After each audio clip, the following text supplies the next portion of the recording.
الشيطان الرجيم بسم الله الرحمن الرحيم. أعزين المشاهدين الكرام asidi wasada fi kulli anha'i alalam. Ndugu zangu katika kila pande za dunia, kwanza kabisa assalamu alaikum wa rahmatullahi ta'ala wa barakatuh. Ndugu zangu, kama ambavyo ilivyo ada yetu kukurushia taarifa mbalimbali na kukuhabarisha yale ambayo yanayojiri katika ulimwengu na yaliyoshika vyombo vya habari ulimwenguni. Sasa ni zamu ya Mashariki ya Kati kwa mara nyingine tena. Baada ya mashambulizi ya siku 12, bado mziki unaendelea, bado moto unawaka, bado chungu kinachemka. Ni nani atakayeibuka mshindi kati ya Marekani na Israel dhidi ya taifa la Iran?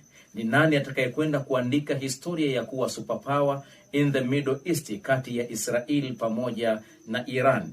Ni nani atakayekwenda kutengeneza heshima ya pekee ndani ya Mashariki ya Kati baina ya Iran pamoja na Israel?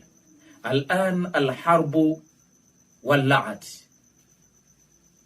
alharbu walaat, alharbu ishtaalat. Moto umewaka na vita imewaka ndani ya Mashariki ya Kati.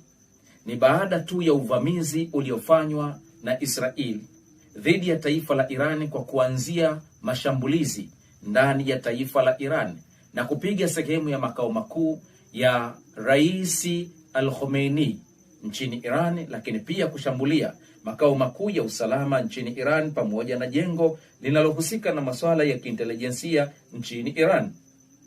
Nini mrejesho wake? Nini madhara yake? Taifa la Iran liliweza kutoa tahadhari mwanzo kupitia Baraza la Umoja wa Mataifa kwa kuandikia barua maalum kwamba tusije tukalaumiwa kwa kile ambacho tutakachokifanya. Hatimaye ukanda mzima umegeuka moto. Ukanda mzima umegeuka moto.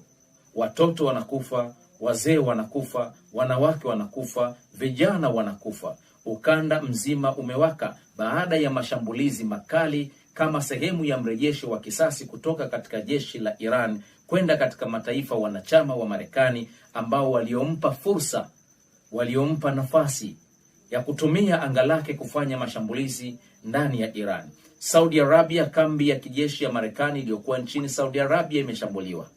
Bahrain, kambi kubwa ya kijeshi ya Marekani iliyokuwepo imesambaratishwa na kusadika kabisa. Lakini pia Kuwait, uwanja wa ndege ambao unatumiwa na abiria mbalimbali kusafiri kwenda katika nchi zingine umeshambuliwa vibaya mno. Lakini pia Dubai na yenyewe pia imeshambuliwa vibaya mno. Qatar na yenyewe imeshambuliwa vibaya mno. Emirates na yenyewe imeshambuliwa vibaya mno. Lakini ya kusikitisha zaidi ni katika mji mkuu al-asimatun al-israeliya, mji mkuu wa Israel, Tel Aviv, mji ambao tayari umekwisha funikwa na moto, umefunikwa na makombora, umefunikwa na drone za kutoka katika jeshi la Iran. Tayari raia wanakimbilia katika maeneo ambayo waliokuwa wameyatayarisha chini ya ardhi.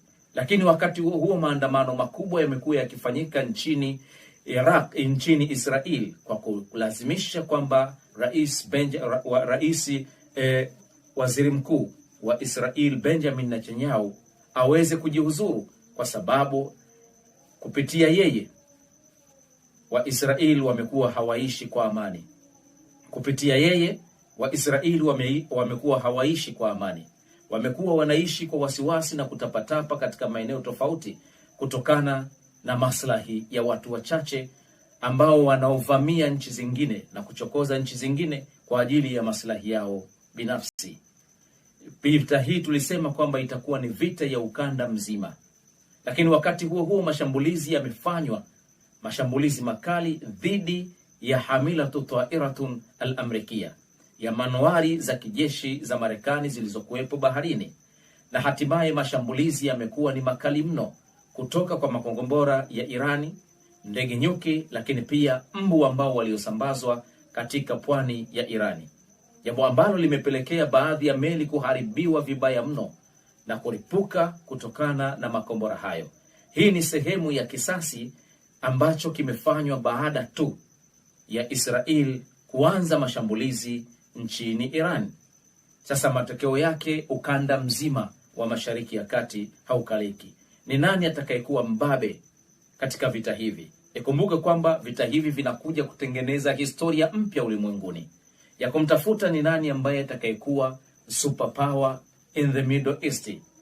Je, iwapo Irani atashindwa, mataifa mengine ya Kiarabu yatakuwaje chini ya superpower Israel?